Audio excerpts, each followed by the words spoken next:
लोग तुम्हारी चिता की आखिरी लकड़ी के जलने तक का वेट करेंगे और जब वो आखिरी लकड़ी भी जल करके बुझ जाएगी तब तुम्हारा भाई, बेटा, दोस्त ये सब अनंत समय के लिए तुम्हें शमशान में छोड़कर तुम्हारी अगली यात्रा के लिए अलविदा बोलकर छोड़कर वापस अपने घरों में लौट जाएंगे।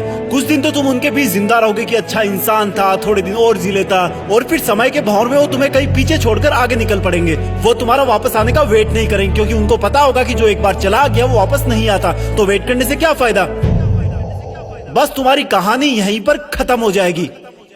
तुम ऊपर से देखकर सोचोगे कि लोग कितने स्वार्थी थे, जब मैं उनके काम आता था तो कितने पास रहते थे, आज मैं जब दुनिया से चला गया हूँ तब भी दुनिया वैसी ही चल रही है। तुम्हें अफसोस होगा कि क्या मैं इन्हीं लोगों के लिए जन्म लेकर पृथ्वी पर गया था। तुम उनसे बहुत सवाल करना चाहोगे लेकिन लाख कोशिशों के बाद भी तुम्हारी आवाज उन तक नहीं पहुंच पाएगी। तुम वापस आकर फिर से दोबारा जिंदगी जीना चाहोगे क्योंकि तुम्हें जिंदगी जीने का मतलब तब समझ में आ चुका होगा। तुम्हें महसूस होगा कि तब तुम अपनी लाइफ में अपने आसपास के माहौल में खुद को कितना भूल गए थे। तुम्हें जवाब मिल चुका होगा कि क्यों तुम अपने सपने पूरे नहीं कर पाए, क्यों तुम अपने सपनों की गाड़ी नहीं खरीद पाए, क्यों तुम अपने सपनों का घर नहीं बना पाए, क्यों तुम अपने बच्चों को अच्छी शिक्षा नहीं दे पाए, क्यों तुम अपना करोड़ों का बिजनेस खड़ा नहीं कर पाए, क्यों तुम्हारे सपने सिर्फ सपने बन के रह गए। तुम्हें सबसे बड़ी सीख ये मिल चुकी होगी कि अगर अगले जन्म में कुछ भी ना कर पाया ना तो कम से कम टाइम वेस्ट नहीं करूंगा। तुम चाहोगे कि काश 2 मिनट, सिर्फ 2 मिनट और मिल जाए तो हिस्ट्री में जाकर अपने बेटे के साथ खेल सकूं, अपनी बेटी की शादी किसी और के साथ करा सकूं, अपनी माँ से अपनी गलतियों की माफी मांग सकूं, अपने पापा के सहारे की लकड़ी की जगह अपने हाथ से सहारा दे सकूं। तब तुम्हें लगेगा कि उस वक्त मेरे पास 24 घंटे थे, 52 हफ्ते थे, कई दशक थे,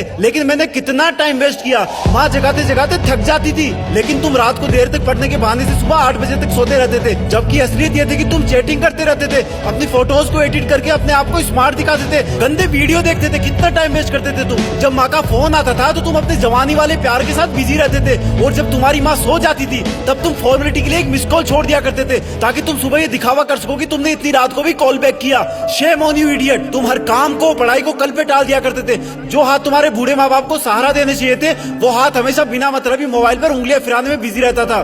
तुमने कितने घंटे सुबह लेट उठने की वजह से बर्बाद किए। उन घंटों को मिला के कई दिन बन जाते, दिन से महीने और महीनों से कितने साल की जिंदगी तू एक्स्ट्रा जी सकता था, मेहनत करके अपने सपने पूरे कर सकता था, अपने माँ बाप को भी कहीं घुमाने ले जा सकता था, अच्छी किताबें पढ़ के अपनी लाइफ में कितनी वैल्यूज ऐड कर सकता था। अब मरने के बाद 1 मिनट तो क्या, 1 माइक्रो सेकंड भी नहीं मिल सकती तुझे क्योंकि जिंदगी में कितने ही साल पहले ही मिल चुके थे तुझे। पर थैंक गॉड कि ऐसा कुछ भी नहीं हुआ। अभी तुम अभी मरे नहीं हो।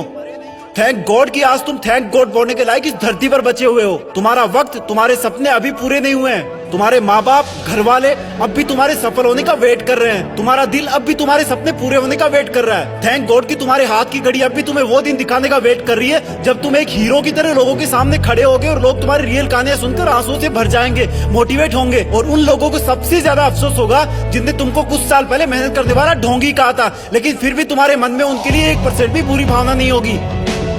ये अलार्म कल भी बजेगा। अगर तुम उठ गए तो ये तुम्हारे जिंदा रहने का सबसे पहला सबूत होगा।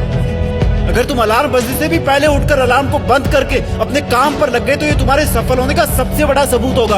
और अगर अब भी तुम डेली 12 घंटे सोओगे तो तुम्हारी आधी लाइफ तुम मरे हुए के समान जियोगे क्योंकि सोता हुआ और मरा हुआ इंसान इस दुनिया में नहीं रहता। तुम्हारा आउटपुट एब्सोल्यूट 0 रहता है। अगर तुम डेली 8 घंटे सोओगे तो तुम्हारी 1/3 लाइफ ऐसे ही खत्म हो जाएगी और अगर डेली तुम 6 घंटे सोओगे तो तुम्हारी 1/4 लाइफ ऐसे ही गुजर जाएगी। अरे कई महान लोग तो सिर्फ 4 घंटे सोया करते थे। रात को सोकर सुबह उठने का मतलब है कि हमें और मौत में 1 दिन का फासला और कम हो गया है। इससे पहले कि मौत तुम्हारे पास पहुंचे तुम अपनी मंजिल तक पहुंच जाओ। अपनी कहानी लिख दो।